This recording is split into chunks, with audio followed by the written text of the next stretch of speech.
Bonjour, bonsoir. Bienvenue dans votre émission Conscience Oblige. Thématique du jour, estime de soi ou conscience de l'ego. Pourquoi ce thème? Tout simplement parce qu'il y a aujourd'hui tout un panel de coachs en conseil de vie, de coachs en développement personnel, notamment sur l'estime de soi. Des nombreuses rubriques, des articles, des phrases, des proverbes qui prônent c'est-à-dire la confiance, conquérir les objectifs, se donner des moyens d'eux, être capable d'eux. Ça permet de fortifier tous ceux qui sont en manque d'assurance pour affronter des situations diverses et variées. Ces choses-là sont très bonnes, je n'ai rien contre ça, il n'y a rien de mauvais dedans.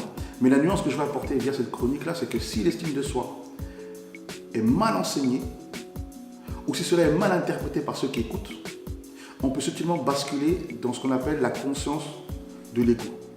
L'ego, qu'est-ce que c'est? L'ego, c'est une identité. Je ne dis pas que c'est notre identité, mais c'est une identité. Et dans certains cas, l'ego peut se révéler être aussi un rôle.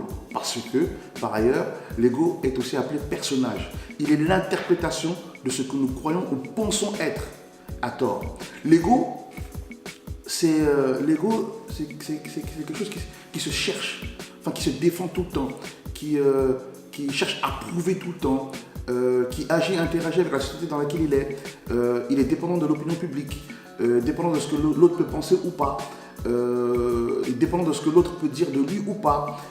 Il cherche tout le temps à paraître. Lorsqu'il fait quelque chose, c'est pour être vu ou reconnu. L'ego aussi, dans certains cas, ne se remet jamais en question.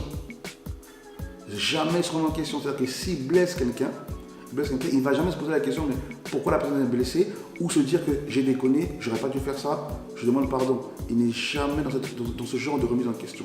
Il est dans la remise en question de sorte que comment faire pour ne plus perdre la confiance de l'autre? Comment faire pour le manipuler de manière plus intelligente pour réavoir la confiance de la personne? L'ego aussi ne subsiste et n'existe que par ce qu'il possède. Il cherche toujours à posséder un peu plus parce qu'il croit être par ce qu'il possède. Comme la société dans laquelle il est influe sur ce qu'il est, et comme la société dans laquelle que nous connaissons aime ou respecte les gens qui possèdent, il va toujours chercher à posséder pensant que c'est en possédant qu'il existe. Mais je distingue ici deux sortes d'ego. Celui-là dont je viens vous parler, que je surnomme souvent l'ego charnel, et l'ego divin. Mais l'ego divin, en fait, n'est pas un ego. C'est une identité, la nôtre, en vérité. Ou l'ego divin, c'est ce qu'on appelle plus communément l'être. L'être, lui, ne cherche pas à prouver, il ne cherche pas à paraître. Lorsqu'il fait quelque chose, ce n'est pas pour être vu ou être reconnu. Tout ce qu'il fait est en rapport avec ce qu'il médite chaque jour. Il est tout simplement. Il ne cherche pas à faire, il est. Il ne cherche pas à paraître, il est tout simplement. Dès lors que vous cherchez à faire ou à paraître, c'est que vous n'êtes pas. Mais celui qui est ne cherche pas à être. Il ne cherche pas non plus à posséder. Et l'estime de soi ne consiste pas à posséder, mais à prendre conscience que nous possédons déjà. Dès lors qu'on aborde une situation diverse de la sorte, on ne bascule plus dans l'ego. On n'est plus dans le je, on n'est plus dans le moi. Sachant que ce que je médite tous les jours et que j'essaie de pratiquer, de révéler au quotidien, va impacter sur les autres. Mais l'ego, lui, lorsqu'on bascule dans la conscience de l'ego, bien souvent, on va aller arracher ce que nous voulons à n'importe quel prix. S'il faut écraser les autres, on va les écraser. S'il faut faire la guerre à l'autre, on va l'écraser. S'il faut conquérir une nation pour atteindre notre objectif, on va le faire. Voilà la nuance, voilà la différence qu'il y a entre l'ego charnel et l'ego divin qui n'est autre que l'être en réalité, ce que je suis, ce que nous sommes. Je ne suis pas parce que je possède. Non. C'est pas parce que je possède que je suis. C'est pas ça. Je possède déjà. Observez ceux qui possèdent. Observez ceux qui matériellement sont assis. Ils ne connaissent pas la peur, ni l'inquiétude du lendemain. Ils n'ont pas d'émotion. quand je dis qu'ils n'ont pas d'émotion, ils ne sont pas facilement émus par toutes sortes d'informations. Ils ne sont pas influencés par le climat. Hier il pleuvait, aujourd'hui il fait soleil, demain il va neiger. Ils ne sont plus dans ces choses-là. Ils sont sortis même de la sphère du temps. Ils ne sont plus oppressés même par le temps. Ils ne sont plus oppressés par ce que les gens disent ou ne disent pas. Ils sont, tout simplement. Donc c'est la nuance que je voulais apporter entre l'estime de soi, la véritable estime de soi, qui, comme je l'ai dit tout à l'heure, ne consiste pas à posséder, mais à prendre conscience que nous possédons parce que nous sommes tout simplement.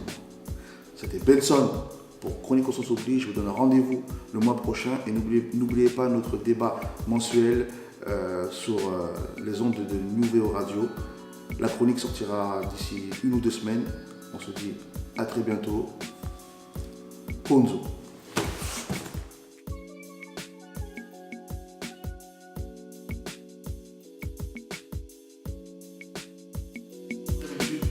Petite précision, mais là c'est pas une précision, c'est plutôt une réponse à une question qu'un internaute du nom de Ruben m'a posée la semaine dernière, à savoir qu'est-ce qu'un homme de foi, qu'est-ce que la vie d'un homme de foi.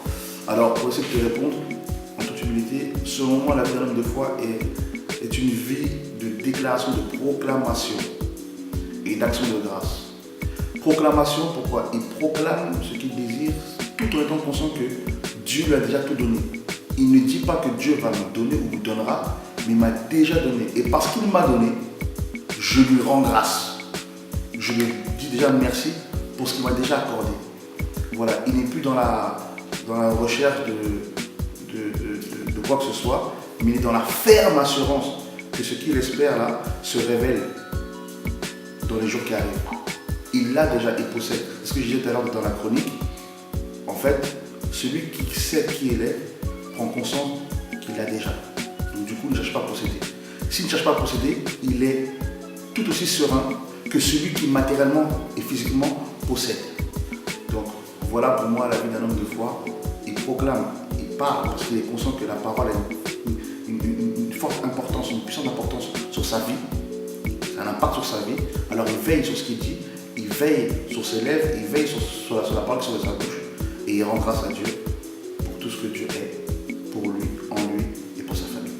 Voilà ma réponse à toi, Ruben. On se dit à bientôt. Ciao.